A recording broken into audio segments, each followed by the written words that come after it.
Welcome everyone to Daf Yomi Ketuvot, 1 week at a time.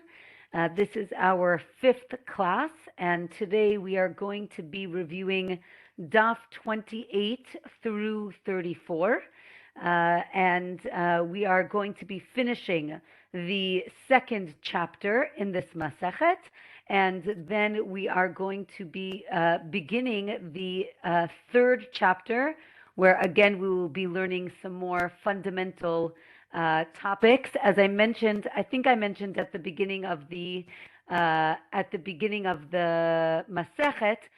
some people call this Masechet, they call it Shas Katan, meaning it's a small, it's almost it's a, uh, you know, a concentration of a lot of the concepts that we have in the Talmud, and we're going to see that throughout today's class as well.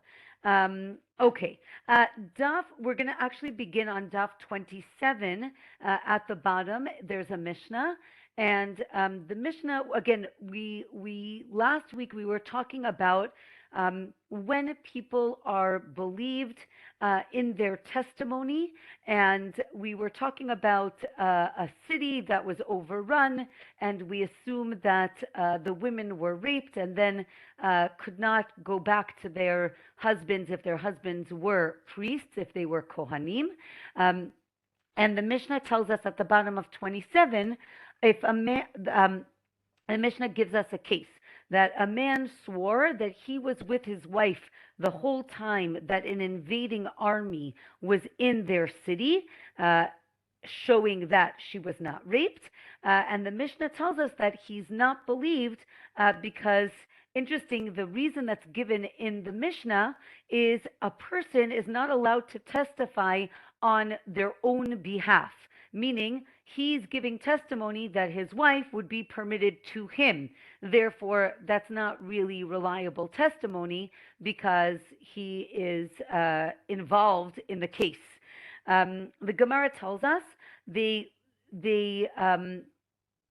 couldn't be together, again, because he was a priest. Again, he's a Kohen. If he was a regular person, meaning not from the priestly family, they would be okay. But interestingly, the Gemara tells us that even though they're not allowed to be together because he was a priest, she could live in the same courtyard as him, as long as they were never really alone together. However, a divorced woman shouldn't live in the same neighborhood as her ex-husband.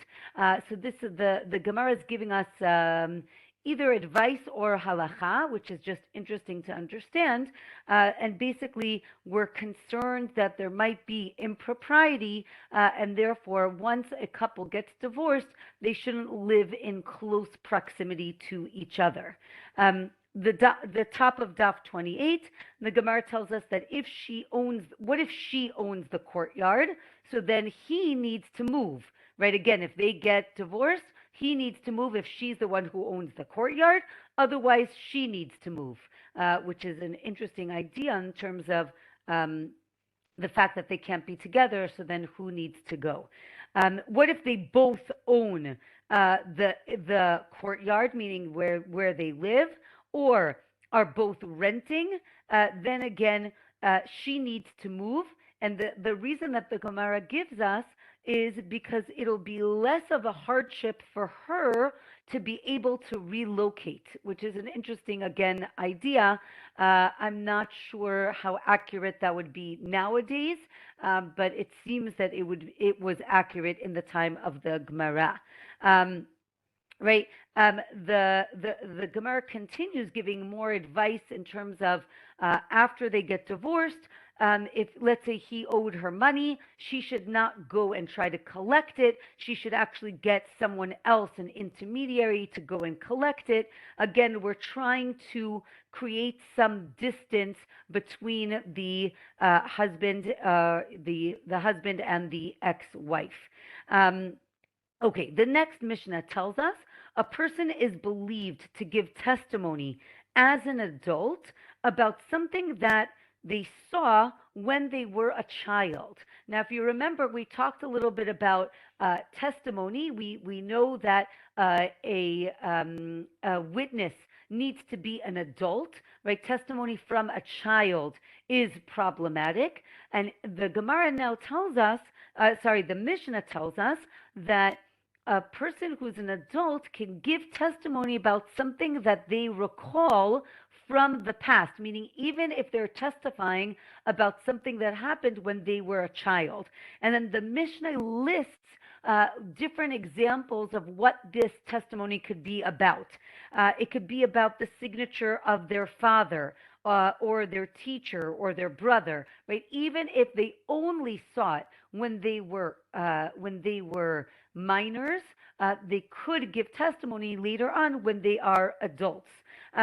We could have testimony about someone saying, when I was a child, I remember that Mrs. Schwartz, when she got married, she was wearing a veil, a hinuma. If you remember in the beginning of the Masechet, we said that's one of the testimonies that could prove that she was a virgin when she got married. So someone can say, I remember when I was 10 years old, I went to the wedding, and I remember that she was wearing the veil. I remember when I was in first grade, I had a friend, his name was Yosef, and I remember that in his lunchbox every day he ate truma, right? This would be testimony to prove that Yosef was a Kohen, right? Because he was eating truma.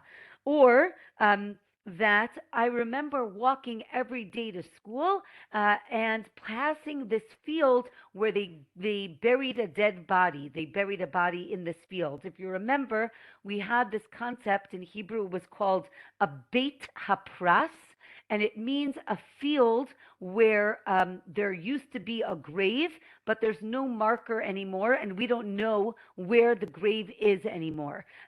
So again, we believe the adult to say, I remember as a child seeing them bury the person here. Or for Tchum Shabbat, for the outskirts of the city, you can say, I remember when I was 10, we used to go on a walk every Shabbat, but I remember that we didn't go past this tree. That was the outskirt of the city. However, says the Mishnah, they're not believed about establishing monetary claims. This would be more problematic because, again, we're then going to have to pay somebody based on this testimony, and then the Mishnah says that's already too much. But in order to say that a woman was a betula when she got married, or that a person was a kohen, that we will believe them for. The Gemara adds that we need to have another adult testifying with this person, meaning that testimony is not enough if it's by itself, but if there is corroborating evidence, then or testimony, then it would be okay. And the question is why? And basically, the Gemara is going to go through each one of the cases that we mentioned and explain that each one of them is rabbinical in origin, right? They're dirabanan, and therefore, if they're rabbinic in origin, then we're going to accept this type of testimony. So the Gemara tells us authenticating contracts is rabbinic, and that's why he's believed. Testifying about a bride is, again, testimony about a bride is accepted because the majority of women were betulot or are betulot when they get married.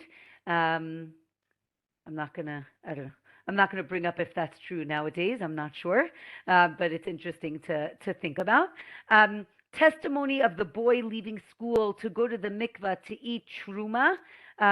Maybe he was the servant of a kohen. If you remember, we learned not only can a kohen eat truma, but the wife of a kohen, the child of the kohen, and his servants can eat truma. Therefore, saying that somebody left school to eat, to go to the mikveh to eat truma, that might not necessarily prove that they were a kohen.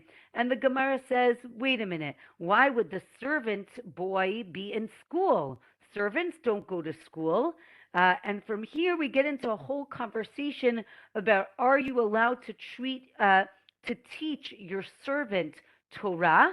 Um, and the Gemara says, actually, you are allowed to teach your servant Torah, but up into a certain amount up to a certain level, I would say.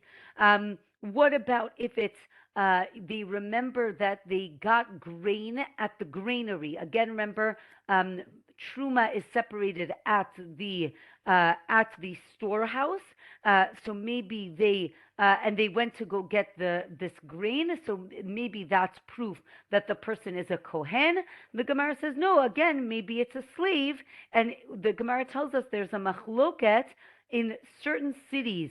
They would allow the slaves of a kohen to pick up the truma from the storehouses, and in certain cities they would not allow them to do that. Therefore, it would not be again, we would not use it as proof if you live in a city where the servants can pick up the truma from the storehouses. We mentioned the Beit HaPras, the field that had a body buried in it. Again, the Gemara says this is dirabanan. It's on a rabbinic level. And that's why, if you remember, we learned in the past, how could a Kohen who is not allowed to become tameh, impure, how could he cross such a field? And one explanation is given that he could walk and blow the dirt in front of him, and as long as he doesn't see any bones, he can keep going. Therefore, the Gemara says, we must be speaking about something on a rabbinic level, because if it's on a biblical level, we would not be able to do what we just mentioned. The same thing with the tchum, with the limits of the city for Shabbat, that is also rabbinic in origin. The Gemara tells us that he's not believed about money matters, about monetary matters, because we don't exact money based on a childhood memory, which I think we can understand why that would be problematic.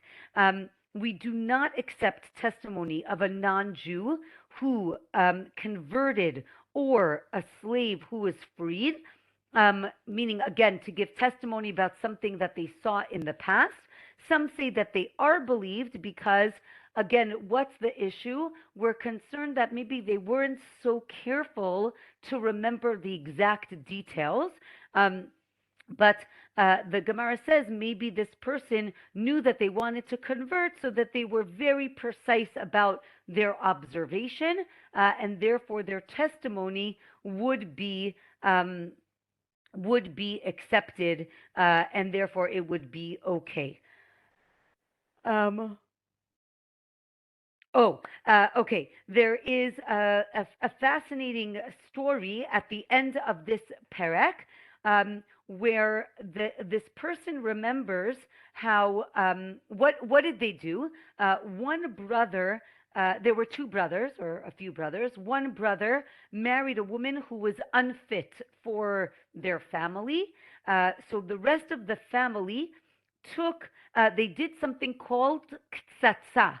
So the Gemara explains what's this ktsatsa, what's this ceremony. The rest of the family took a barrel full of fruit and they broke it in the middle of the town square, so that everybody will remember not to marry into their family. What did they do? They did something so strange, right? And then gave out all this fruit to the city, so that everyone will remember this moment. And then they'll say, wait a minute, I remember they did this crazy thing. Why did they do that? Oh, yeah, right. The brother married somebody that was not appropriate for the family. Therefore, we have to remember not to marry into that family.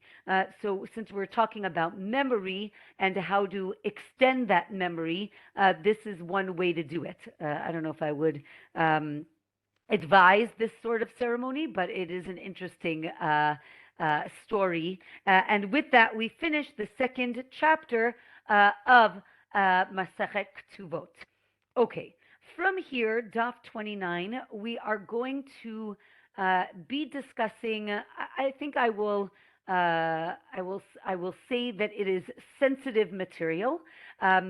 We are going to be discussing a law that we have in the Torah that discusses the concept of rape. The Torah tells us that if a man rapes a girl, a na'ara, or seduces her, na'ara is, to remind us, is not a ktana, not a minor, but not an adult, not a bogeret. A na'ara is a girl who's between 12 and 12 and a half.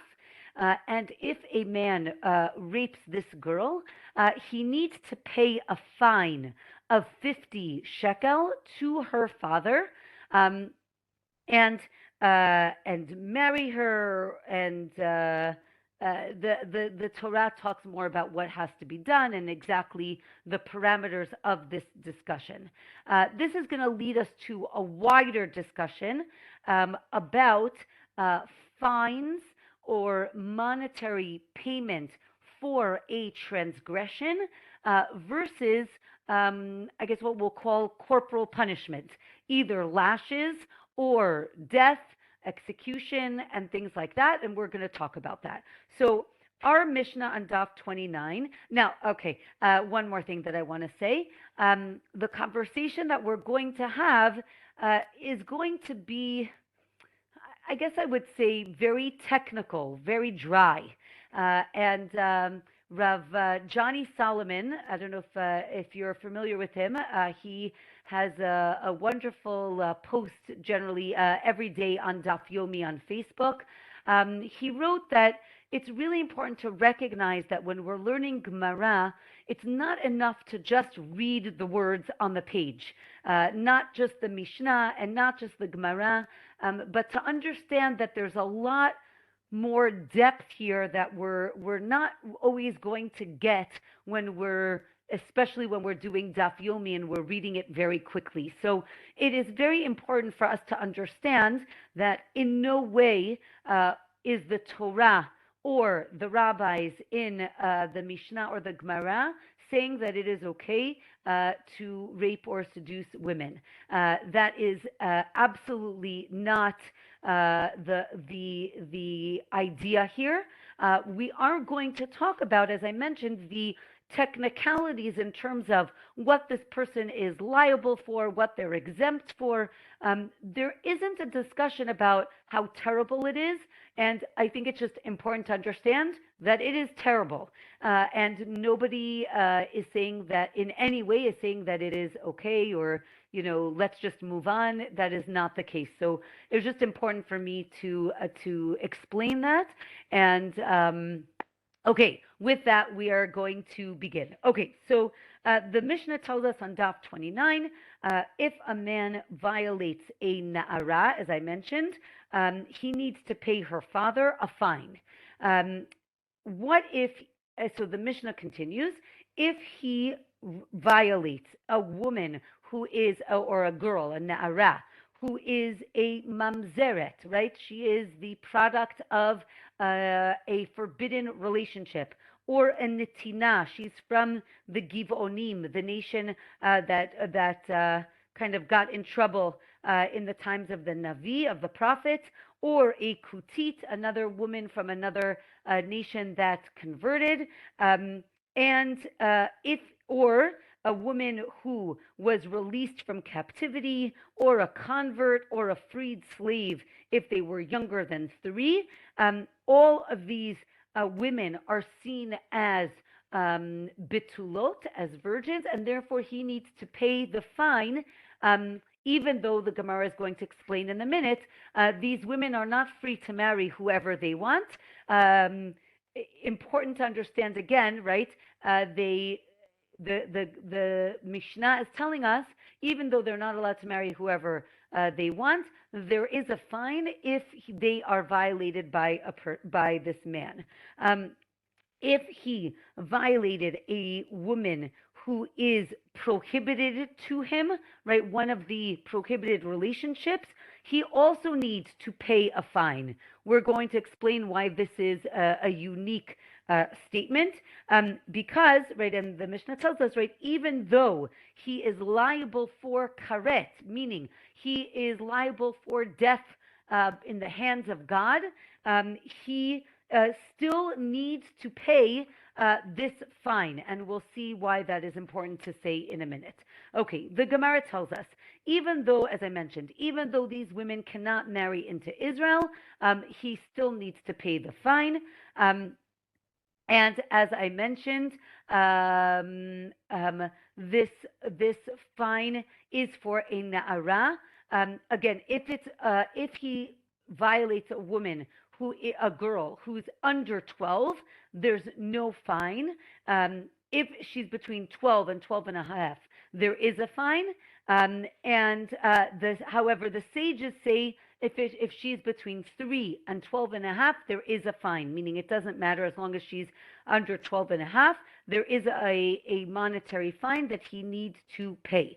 Right, the Gemara says maybe the fine is only for a woman who he could in theory marry. As I mentioned, part of the consequence of his actions is that he may need to marry her. If he can't marry her, maybe he doesn't need to pay the fine. The Gemara says no. These women are also included in the list of people that he would have to pay the fine. Okay, the Gemara on Daf 30 introduces a new concept. This is a very fundamental concept in the Talmud. I'll tell you the concept, the words in Aramaic, and then I'll explain. The words in Aramaic are kamle or kimle bidirabamine, and the short version is kimle or kamle. This principle means that when a person is chayav, is liable for or deserving of two different punishments, right? The principle says you do not get both of the punishments, you only get the more stringent punishment.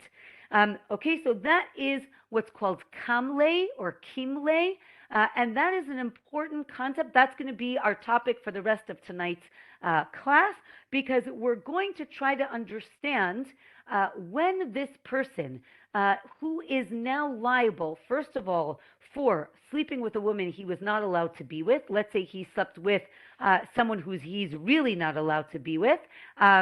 So then, and you're telling me that there's a punishment of, let's say, karet, which is, right, death by God, right? God will exact that punishment, and he has a fine that he needs to pay. So the Gemara tells us that if it's capital punishment and a monetary punishment, you only get capital punishment. So the question is, how could our Mishnah tell us that he has to pay the monetary fine? It doesn't make sense. So that's what we're going to try to figure out. So the Gemara says, no, maybe for karet and monetary, he does get both, but maybe for other things, he only gets one. And here, the Gemara will tell us that, right, there are 4 capital death penalties that weren't canceled after that weren't let's take a step back. Sorry. There are 4 types of capital punishment. We will learn this later on in other Masechtot. But there are four types of capital punishment: stoning, skila, sreifa, which is burning, not like burning at the stake. Rather, the Gemara in Sanhedrin explains that they would actually pour like hot lead down their throat, so they would actually burn from the inside. That's sreifa. There is hereg, which is death. Later on, we'll see it's actually decapitation, and chenek, which is strangulation. Again, not hanging the way we see it, but actually two people would just like pull us a rope. But those are the four capital punishments. Now, we know, or I will tell you, that after the destruction of the temple, they were no longer able to give capital punishment. There was no Sanhedrin, there was no great assembly, and therefore the Jewish people were not able to give capital punishment, right? Even if there was a case, they were not able to do it after the destruction of the temple. Very fitting. A few days ago, we commemorated the destruction of the temple, so that is very fitting to discuss this. So here the Gemara tells us that even though the courts were not able to exact these punishments, God made it that the punishments were given out. What does that mean? So the Gemara says that if someone would normally have been liable for stoning, so then he'll fall off a roof, or he would be trampled by an animal. If they were meant to be burnt, so then they would fall into a fire or get bitten by a snake. And it goes through each one of the four capital death penalties and shows how God controls the world, and the person will get what they deserve. So that's, since we're talking about mitat beit din, which is in Hebrew, right, the word for the capital punishments. And there's a verse that correlates these four capital punishments to karet, meaning the karet being death that is from God. So here the Gemara continues: if you are liable for stealing, okay. So now I mentioned kamle. So let's try to understand the principle. The principle is that if you are liable for two punishments, then you only get the more stringent one. However, the Gemara narrows that statement. What does that mean? You have to be liable for those two punishments at the exact same moment. And the way to do that is if it's one action. So we're going to construct a case where, right, let's say somebody had truma, and it was not, you're not a Kohen, so you're not allowed to eat truma, and it was not yours. And you walked by, you stole the food, and you ate it. So, right, by eating the truma, you're liable for eating truma and for stealing. So the Gemara says, wait a minute. That's not accurate, because when you picked up the food, you stole it. Then when you ate it, you became liable for eating truma. So if you split it, right, meaning if it's two separate actions or two separate moments, then you would be liable for both of those actions. And kimle does not come in here because they're not happening simultaneously. Right? However, says the Gemara, if someone put it in your mouth, now, right, you didn't pick it up, so the moment you ate it was the moment that you stole it and you ate it. So then that would work, and you do have, again, kamle or kimle, and then you would only be liable for the more stringent thing. You would not have to pay back what you stole, but you would get corporal punishment for eating truma. Daf 31 tells us, um, again, right, if you steal chelev is animal fat that is prohibited to eat. So if you steal this chelev and then you eat it, again, you're liable for both. Um, Now, let's get to another case. What happens if you shoot an arrow into the public domain on Shabbat, right? So now we're going to go from talking about damages. Don't worry, we'll be back to damages, but now we're going to go to Masechet Shabbat, right? We remember that on Shabbat, you are not allowed to carry an object or throw an object for 4 amot in Reshut Harabim, in the public domain. So what happens if you shoot an arrow in the public domain, and on the way that it was flying in the air, it went through, right? It tore through somebody's sheet that was hanging on their laundry line and ruined this clothing, right? So here again, I have a monetary responsibility to that sheet, and I was also liable for transgressing Shabbat. So here again, if it happens at the same time, so then you'd only be liable for transgressing Shabbat. That is the one that's more stringent. And then you wouldn't need to pay for the clothing or the sheet.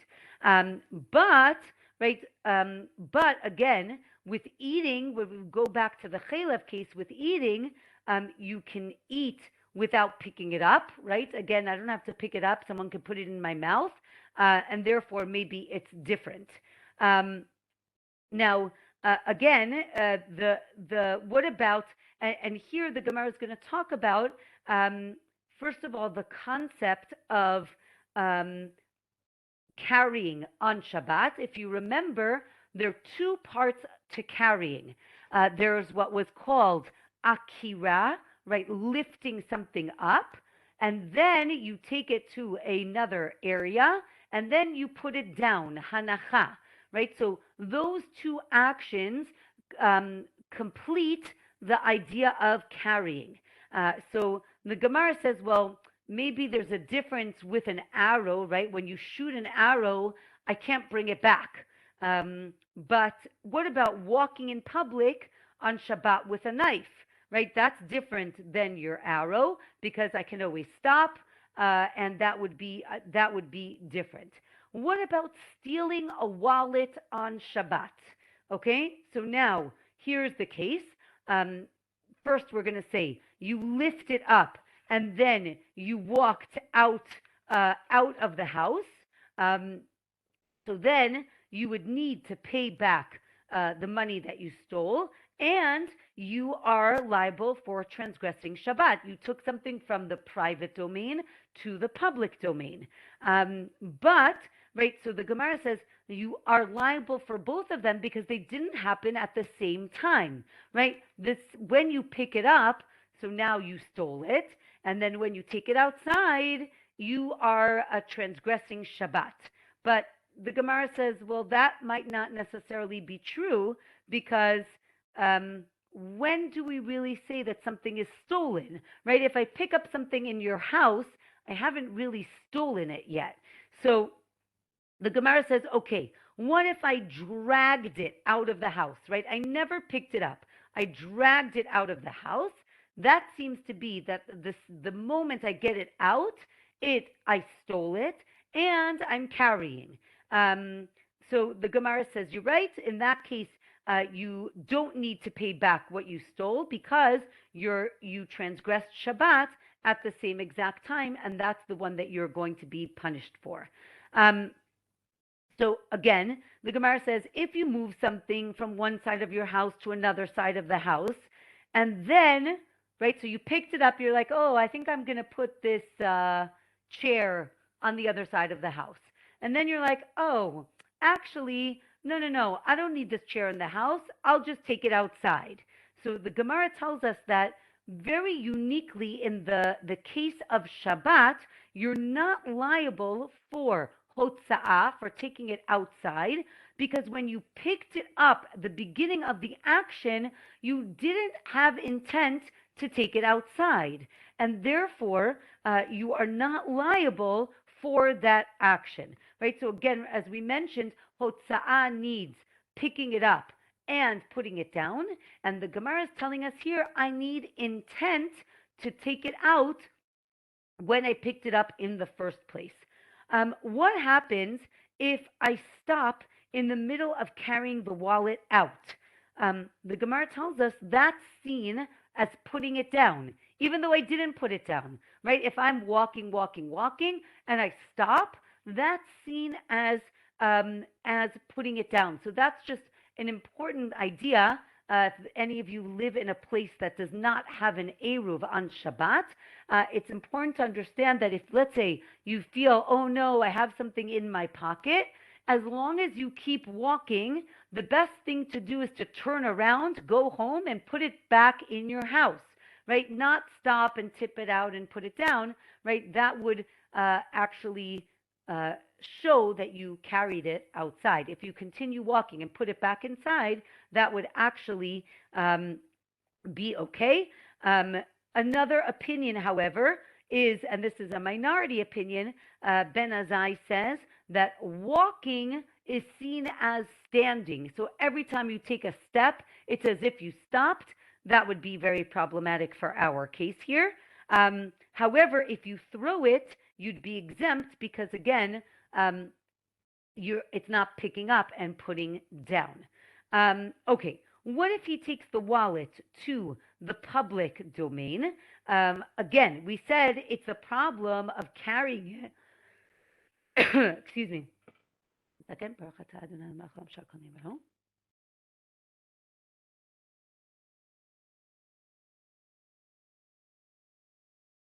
Okay, excuse me. Okay, if you take the wallet out into the public domain, so the Gemara explains that this is a problem for carrying, but not for stealing, because, and now here's another important idea. When is an object seen as stolen? Right? So we said, if you come to my house and you pick up something from my house while you're still in my house, you have not stolen the object. Now, says the Gemara, even if you walked outside, you still haven't stolen the object because now you're in a public area. And that is not a place where you can acquire an object. You can only acquire an object in a private domain. So the Gemara explains, okay, you're right. Let's say that you took it to the side of the public thoroughfare, what we might call the sidewalk or the shoulder of a road. That, the Gemara tells us, some people see as not the main thoroughfare, and therefore you can acquire an object there, and that's where it would be seen as having been stolen at the same time. Or if you drag the money and then put it into your other hand, if your hand was under 3 tfachim, 3 hand breadths of the ground, so even though it's in your hand, it's as if you put it down on the ground, and then again, you would be liable. From here, since we're talking about lifting things and acquiring things, so the Gemara tells us at the bottom of 31, if you lift an animal up when you purchase it, right, that's called hagbaha. You lift it up. Right, those of you who have seen at the chassan's tish at a wedding, at the groom's table, sometimes, right, the rabbi will give him a pen or a kerchief to pick up. So it's not the same thing as what we were just mentioning, but picking something up is showing that you're acquiring it. Or if you take it out of the owner's domain, then you have acquired it. So again, as I mentioned, here taking out is seen as acquiring. Okay, Daf 32 tells us that if he violates a prohibited woman, he needs to pay a fine. If she's over 12 and a half, so now he gets lashes and there's no fine. So that seems to tell us that it seems that he was liable for lashes and a fine, and because of kamle, he gets lashes, right? He gets whipped, and he does not pay the fine. Um, so, okay, here the Gemara also mentions compensatory damages. So we mentioned that there's a fine, but it's important to understand that when um, some sort of damage happens, there are other fines that need to be paid. One is embarrassment, right? We estimate the value of that embarrassment, and any, for lack of a better word, I'll use the word depreciation of value, right? So this woman has lost something very important, and therefore she is compensated for that. Um, there's also something called tsar, which is any pain that was inflicted because of this damage, the person needs to compensate her for. There are actually five things that a person needs to compensate for when damaging or doing damage to another person. So here, again, let's go back to the fact that we mentioned there seems to be lashes and there seems to be a fine. So the Gemara interprets this to say that it seems to be that either you get lashes or a fine, but not both, right? Meaning they're incurred at the same time, and it seems that you do not get both. This is either learnt from one of two places. The first place is the case in the Torah about a person hitting another person, and that person needs to be compensated, or uh, some sort of corporal punishment. And another case is Adim Zomimim. If you remember, we had these witnesses. We spoke about them, I think, last week. Witnesses, false witnesses that testify falsely and accuse somebody of doing something that they did not do. They get whatever punishment they were trying to give to the other person, but they do not have to pay a fine. So again, it seems that they have, again, one as opposed to the other, as opposed to, right, or from the fact that when you do damage, here, right, we know the famous line, an eye for an eye, right, ayin tachat ayin. What does that mean? We don't poke out your eye if you poked out somebody else's eye. Rather, you pay and you don't get lashes. So here it seems as well, maybe this person should pay and not get lashes. So what's going on here? So the Gemara says, well, maybe the case was that another important concept, a person cannot get punished for a transgression unless they are warned beforehand. Meaning, you say to the person, don't do that, because if you do that, you're going to get X. They need to know the consequences of their actions before they do the action. And if they do it anyway, that's when they get that punishment. So the Gemara says, well, if they were warned, so then you get lashes and you don't pay. But if they weren't warned, so then they don't get lashes, and then the person pays. Or, says the Gemara, if he was warned, maybe again we have lashes and a fine. Therefore, you get the lashes and you don't have a fine, right? Which is either similar or different to the cases that we mentioned before. And the Gemara says that in the cases we mentioned before, they actually pay and they do not get lashes. And it seems that these cases are specifically exceptions to the rule and not the rule themselves. So we're going to, again, try to figure out what the rule is. Um, again, lashes versus having to pay a fine, right? So we said, um, okay, we said he has, what's the fine in the case that we've been mentioning? He has to pay 50 shekel, but there are also other payments that he needs to pay. So that's important to understand, as I mentioned before, humiliation and other payments that he would have to pay as well.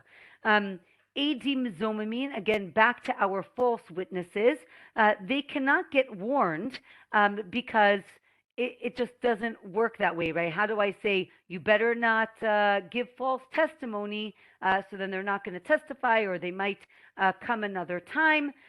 So they basically cannot be warned, and therefore the Gemara says maybe that's why they pay and they don't get lashes.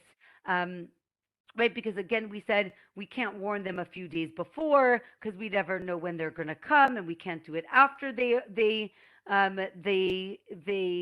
give their testimony. And the Gemara basically shows that for this specific case of false false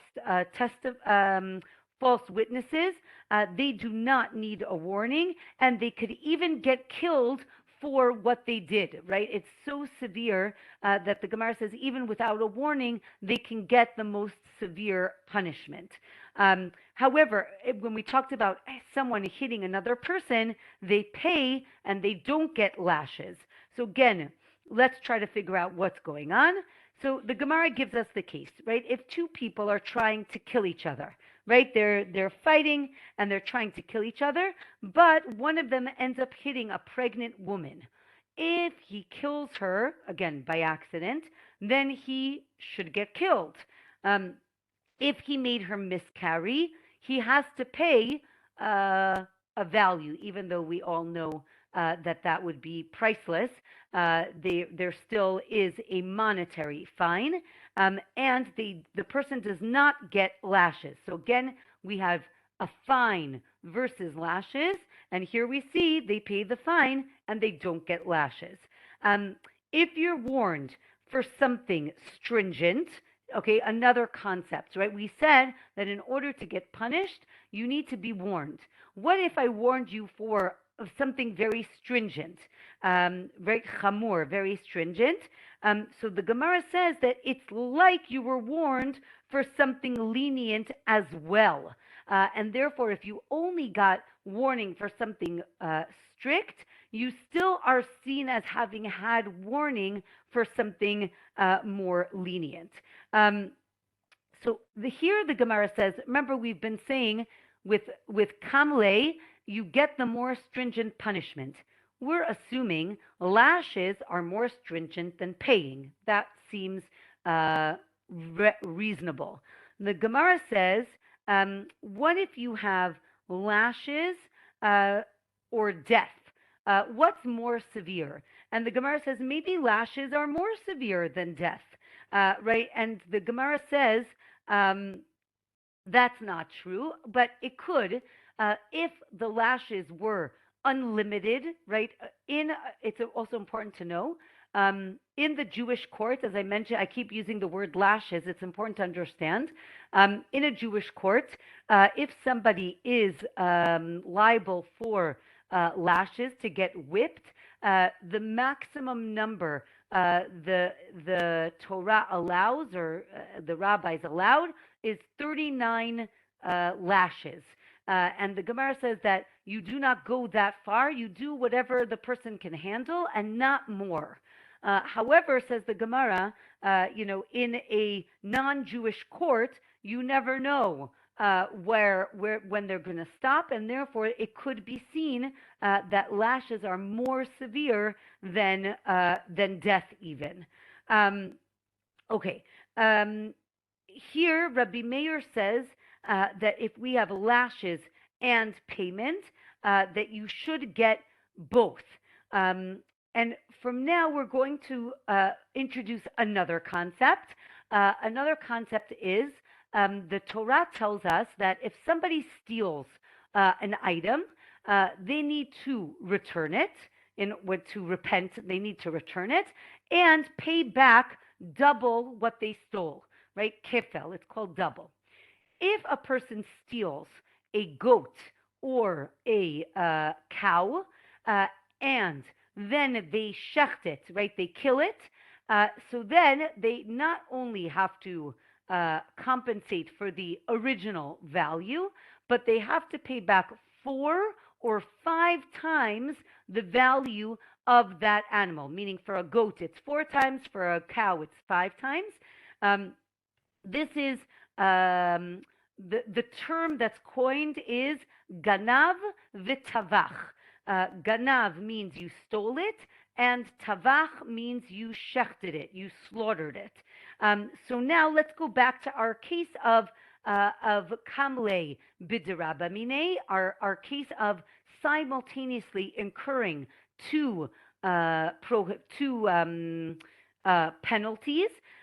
So let's say you stole and then slaughtered an animal on Shabbat, or you did it for idolatry, or you did it to an animal that needed to be killed. Rabbi Meir says you pay 4 or 5 times, and you get the punishment for Shabbat, meaning you get death. The sages say no, no fine, because again, as we mentioned, you're going to get the more stringent punishment, which is death. From here, again, we're going to try to understand what is the case. So the Gemara tells us that if you what if you slaughtered it on Shabbat? Is that seen as a viable slaughter, and therefore you incur the penalty, or not? And here the Gemara tells us that there's actually a machloket. We learned this in Masechet Shabbat. If somebody does an action, a violation on Shabbat, is that though seen, right? Let's say someone slaughters an animal on Shabbat. You're not allowed to do it, but is the slaughter kosher? Could you eat that animal later on Shabbat, after Shabbat? So the Gemara says that it's actually a machloket. Some say you can eat it after Shabbat if it was inadvertent. Others say, no, you can never eat that animal because you cannot slaughter something appropriately while transgressing Shabbat. What about, we talked about if you do it for idolatry, how does that work? Again, let's understand the action of slaughter, right? To slaughter an animal, you have to cut through what's called the 2 simanim. Simanim are, the word simanim means signs, but it basically means through the esophagus and the trachea, meaning you have to cut straight through the neck. Across. And here the Gemara says, well, wait a minute. When you start the slaughtering, you've already slaughtered the animal for idolatry, but you haven't done proper slaughtering, proper shrita, till you finish both of those signs. So how does that work? The Gemara says, well, you made a statement that I'm only going to be worshiping this idol when I finish the complete slaughtering of the animal. 2 more concepts I want to just summarize before we finish. One is called Shor Haniskal. Shor Haniskal literally means the ox that is going to be stoned. This is an ox that killed a person. If an ox kills a person, that ox is put to death. Now, that ox is not allowed, you're not allowed to have any benefit from that animal. And therefore, the Gemara asks, how could someone steal it? It doesn't have any value. And the Gemara constructs a case where a person borrowed or is watching this animal and then it kills a person. That animal does still have some value to the guard because he needs to return the animal to its original owner. And therefore, there is a concept of stealing from this shomer, from this person who was guarding the ox in the first place. And the last concept that is brought up is what's called in Hebrew haba b'machteret. That means somebody who comes in via a tunnel. What are we talking about? The Torah tells us that if a thief tunnels into a house, he is basically taking his life into his own hands. What does that mean? If the owner of the house sees him, that owner is allowed to kill this person because he fears for his life. It seems to imply that if the robber comes in through the front door, that is not the case. Meaning it has to be in a secret way because that will make him liable or be able to be killed by the homeowner. So the Gemara constructs another case that if this robber also steals an item or steals the animal at the same time that he becomes liable for death, meaning the owner of the house could kill him, again, if it's happening simultaneously, he will only be liable for one thing and not the other, right? Again, if it's stealing, then let's say he steals the animal and slaughters it at the same time, then he would be liable for both. And the Gemara Daf 34 ends with a case of children that inherit a borrowed cow from their father, meaning their father borrowed a cow, let's say from the neighbor, and then the children inherit this borrowed cow. They can use it for as long as the contract is, but if it dies, they don't need to pay the original owner because they weren't the ones who borrowed it in the first place. What if they thought that it was their father's cow and then they slaughtered it and they ate it? So the Gemara tells us that they need to pay back the owner, but a very low value, meaning not the full value of the animal. But if the father left them property as well, meaning all the property in the estate, then they do need to pay back the full value. And here it's interesting, the Gemara is discussing when I borrow something, now I become completely liable for that, or maybe only if you, let's say, slaughter it, that's when you're like stealing it from the person, and the father is not here, and he's the one who borrowed it in the first place, and therefore they do not have to compensate the original owner if that was the case. And with that, I think we will end for today. There were a lot of concepts that we went over. Literally, I think we spanned at least 2-3 other Masechtot in today's class. So I hope it wasn't too much, but wishing everyone a wonderful week. And we will see each other next week. Be'ezrat Hashem. Have a great week, everyone.